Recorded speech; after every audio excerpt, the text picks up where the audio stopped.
Pada suatu ketika ada seorang anak kecil bertanya kepada ayahnya, "Ayah, bolehkah saya tidak ke gereja lagi?" Si ayah tidak langsung marah. Si ayah mengatakan, "Kenapa nak?" Kata si anak, "Ayah, saya tidak bisa belajar sesuatu yang baik dalam gereja. Ketika saya duduk tenang dan berdoa, orang di samping kiri dan kanan saya sibuk ngobrol, sibuk gosip, sibuk dengan gadget, dan ada yang tidur.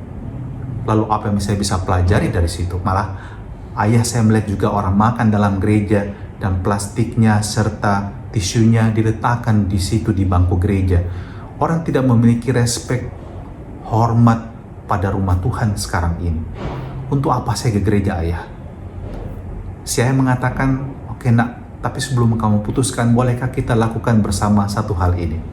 Kita akan ke gereja dan kemudian nanti pada saat mau misa kamu jalan keliling gereja dan membawa segelas air penuh.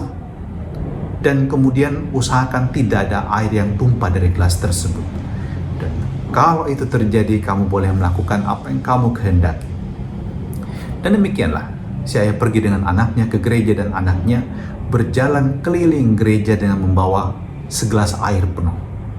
Dan dia begitu berkonsentrasi penuh dan kemudian dia tiba kembali di tempat ayahnya duduk. Dan ayahnya bertanya, "Bagaimana nak? Apakah kamu mendengarkan orang bercerita?" Kata si anak, "Tidak, saya konsentrasi dengan air saya." "Apakah kamu mendengar orang lain gosip dalam gereja?" Kata dia, "Tidak." "Apakah kamu melihat orang main handphone dalam gereja?" Kata si anak, "Tentu tidak ayah, saya konsentrasi pada gelas saya." "Apakah kamu melihat orang tidur dalam gereja?" "Tidak ayah, saya konsentrasi pada gelas saya." Dan kata si ayah, mari kita memetik pelajaran dari contoh ini. Ketika kamu konsentrasi pada langkah kamu, konsentrasi pada apa yang kamu lakukan, kamu akan mengabaikan segala sesuatu yang terjadi di sekitarmu. Mungkin kamu mendengarnya, tapi kamu tidak akan fokus di situ. Kamu fokus pada dirimu, kamu fokus pada apa yang kamu kerjakan. Dan inilah hidup kita. Seringkali kita mengalami juga banyak gangguan di sekitar kita. Banyak persoalan menghimpit kita. Mungkin kekecewaan melanda kita, kemarahan juga kita alami.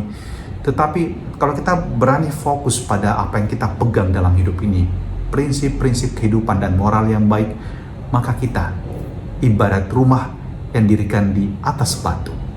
Walaupun datanglah badai, Anda tidak goyah. Anda tahu pada apa Anda berpijak, pada siapa Anda berpegangan. Kita berpijak pada kebenaran firman Tuhan. Kita percaya kepada Allah yang luar biasa, yang sanggup mengatasi apapun dan memberikan kepada kita kekuatan untuk bertahan dan terus melangkah. Injil kita hari ini dari Matius 7 ayat 21, 24-27. Di sana Yesus bersabda, "Bukan setiap orang yang berseru kepadaku, Tuhan, Tuhan, akan masuk ke dalam kerajaan surga, melainkan dia yang melakukan kehendak Bapa-Ku di surga." Yesus mengajak kita untuk konsentrasi melakukan kehendak Bapa. Dan kemudian dia mengatakan, "Semua orang yang mendengarkan perkataanku dan melakukannya, ia sama dengan orang bijaksana yang membangun rumahnya di atas batu.